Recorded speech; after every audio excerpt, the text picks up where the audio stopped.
کہ ظلم 3 قسم کا ہوتا ہے، ظلم 3 طرح کا ہوتا ہے۔ عربی کو بھی نہیں پڑھ رہا تاکہ وقت بچ جائے۔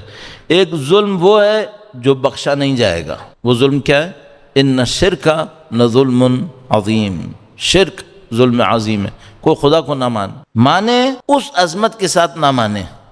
ایک جملہ استعمال کرتے ہیں، کہتے ہیں اہل ولایت۔ اہل ولایت، اہل ولایت کیا ہوتا ہے؟ تو ہمارے ہاں سادہ زبان میں کہتے ہیں، مثلا آپ امیر المومنین کی ولایت کو مانتے ہیں تو آپ اہل ولایت ہیں، ٹھیک ہے؟ امیر المومنین کی ولایت کو ماننا آسان ہے، صحیح ہے؟ کیا مشکل ہے امیر المومنین کی ولایت کو ماننے میں؟ صحیح؟ تو ابھی مثال کے طور پر یہی ماننا ہے کہ امام ہے، معاملہ ختم، یا امیر المومنین کی ولایت کچھ اور ہے، اس کے آگے بھی کچھ ہے، تو ہم سب کو بتائیں کہ اس کے آگے بہت کچھ ہے۔ اگر آگے بہت کچھ نہ ہوتا تو امیر المومنین کے اصحاب سولیوں پہ کیوں چڑھ رہے ہیں؟ سولیوں پہ کیوں چڑھ رہے ہیں؟ صحیح ہے؟ تو ہمیں پھر دیکھنا پڑتا ہے یہ کیا معاملہ ہے۔ تو مثلا جیسے ہی کوئی اہل ولایت ہوتا ہے، اس کو زمین کے اوپر، آسمان کے اندر غیر خدا کا انکار کرنا ہوتا ہے، اس کو اللہ کی ولایت کو قبول کرنا ہوتا ہے۔ ولی اللہ کون ہوتا ہے؟ ولی اللہ صرف وہ نہیں ہوتا جو اللہ کی محبت اپنے دل میں رکھتا ہے، نہیں، یہ جو آپ اور میں کہہ رہے ہیں اشہد ان علی ولی اللہ، اللہ کی ولایت ان کے اندر ہے۔ اس ولایت کو قبول کرنا، اس کا مطلب کیا ہے؟ اس کا مطلب یہ ہے کہ خدا کی اطاعت کے سوا کسی راستے سے کوئی کامیابی نصیب نہیں ہونے والی، اس ولایت کو مان لینا۔ اب اگر کوئی شخص غلط راستے سے اپنی کسی خواہش کو پورا کرے تو اس وقت وہ اہل ولایت ہے؟ نہیں، یہ ولایت خدا کا منکر ہو چکا ہے، یہ ولایت عالی سے باہر جا چکا ہے، یہ اب ولایت میں نہیں ہے۔ یہ جو ولایت کا لفظ ہے وہ یہ لفظ ہے حاکمیت مطلقہ خدا کی قبول کر لینا، جو امیر مومنین کے ذریعے سے ظاہر ہو رہی تھی۔ تو اگر خدا نہ خیر نعوذ باللہ تعالیٰ، میں زبان سے تو کہہ رہا ہوں کہ امیر مومنین ولی اللہ، لیکن جب زندگی میں عمل کرنے لگتا ہوں تو اس ولایت کا منکر ہو جاتا ہوں، نعوذ باللہ تعالیٰ۔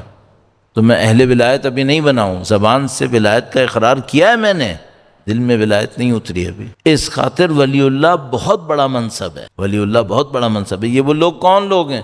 جنہوں نے ولایت کو اپنی روح تک میں اتار لیا ہے۔ اب یہ اس خاطر کوئی غلط کام نہیں کرتے، انہوں نے ولایت کو سمجھ لیا۔ تو یہاں پر امام نے فرمایا ظلم 3 قسم کا ہے۔ ایک ظلم وہ ہے جو بخشا نہیں جائے گا، یہ کون سا ظلم ہے؟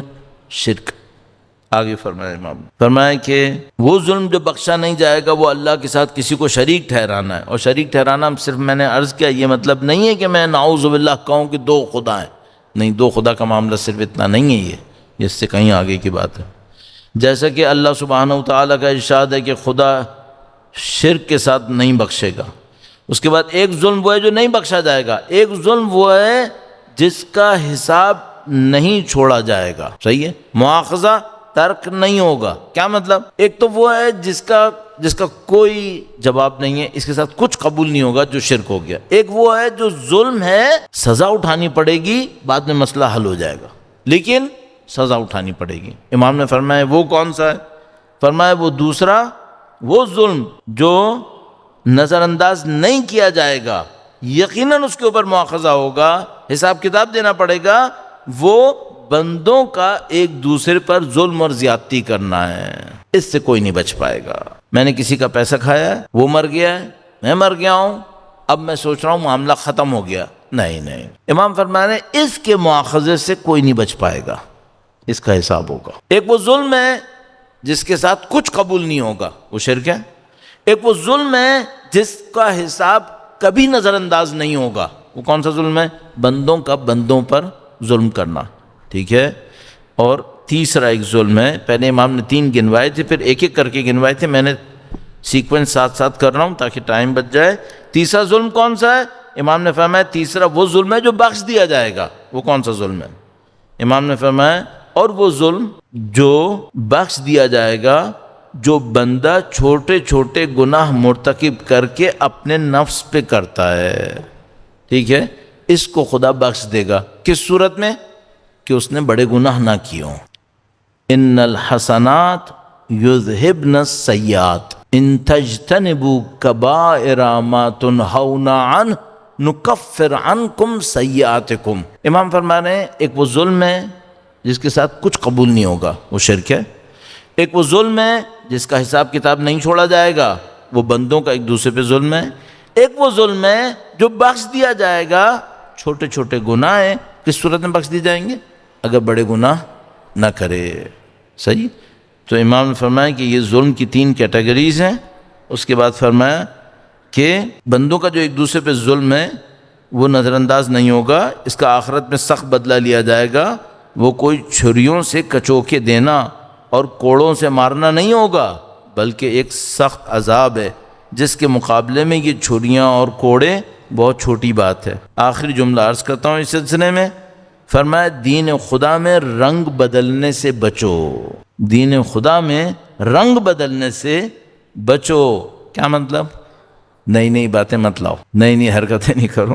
تلون کہتے ہیں، گرگٹ دیکھا جو رنگ چینج کرتا رہتا ہے. صحیح. اس طرح رنگ چینج کرنے کو اردو میں بھی کہتے ہیں نا، متلون مزاجی. صحیح. میرے خیال میں ایسے استعمال کرتے ہیں. امام فرمانے یہ مت کرو، دین میں ایک رنگ میں رہو. کون سا رنگ؟ عبودیت کا رنگ، بندگی کا رنگ. نفسانی خواہشات کے ساتھ دین میں نہیں چلا جا سکتا. تو میں نے آپ کو صلی علی محمد وآل محمد وعجل فرجهم. پروردگار انشاءاللہ سید الشہداء کی محبت کے صدقے میں اس دنیا کے اندر جس امتحان سے میں اور آپ گزر رہے ہیں، فتنوں کے زمانے سے، اس میں ہمارے لیے آسانیاں نصیب کرے انشاءاللہ. سید الشہداء کی محبت انسان کو وہ امید دلاتی ہے. اللہم ارزقنی شفاعت الحسین یوم الورود. خدایا، زیارت عاشوراء میں سجدے کا ذکر ہے نہیں؟ اللہم ارزقنی شفاعت الحسین یوم الورود. خدایا مجھے سید الشہداء کی شفاعت دے دے اس پہلے لمحے میں جب میں داخل ہوں گا، جہاں سے برزخ شروع ہونے والی ہے. خدایا دیر نہ کر، بعد میں نہ ملے، پہلے مل جائے. اور خوش نصیب وہ ہے جو مرتے وقت سید الشہداء کا دیدار کر لے، وہ خوش نصیب ہے. قطعاً یہ ہوتا ہے بہت سارے لوگوں کے ساتھ کہ وہ اپنی زندگی میں خوشی میں غم میں امام کو یاد کرتے ہیں. اور امید قوی اس بات کی ہے کہ جو لوگ اس طرح کے ہوں گے سید الشہداء کی زیارت کو حاصل کر پائیں گے انشاءاللہ. آپ سید الشہداء کی محبت کے ساتھ یہاں تشریف لاتے ہیں اور میں اس پہ بہت فخر کرتا ہوں. پہلے ایک زمانے میں مجلس سے نہیں پڑھتا تھا. 1996 سے لے کے 1999 تک تقریباً میں پاکستان میں تھا، لیکن مجلس سے نہیں پڑھتا تھا. لیکن میں مجلسوں میں جاتا تھا اور دیکھتا تھا کہ کوئی مصائب پڑھ کے لوگوں کو رلا رہا ہے، تو میں حسرت کرتا تھا اور دعا کرتا تھا کہ خدایا مجھے توفیق دے میں لوگوں کو سید الشہداء کے غم میں رلا سکوں. میں دعا کرتا تھا خدایا میں لیکچر دیتا ہوں، میں رلا نہیں پاؤں گا، لیکن تو مجھے اس قابل بنا دے کہ میں لوگوں کو امام حسین کے غم میں ذکر کر کے رلا سکوں. مجھے احساس ہو رہا تھا کہ یہ بہت بڑی کوئی فضیلت ہے، اور میرے خیال میں صحیح تھا. اگر میں چند جملے بول پاؤں جس سے خود بھی رو لوں اور لوگ امام حسین کے غم میں رو لیں، یہ بڑی بات ہے. الحمدللہ رب العالمین. کم از کم اس کے بارے میں مطمئن ہے کہ سرمایہ ہے.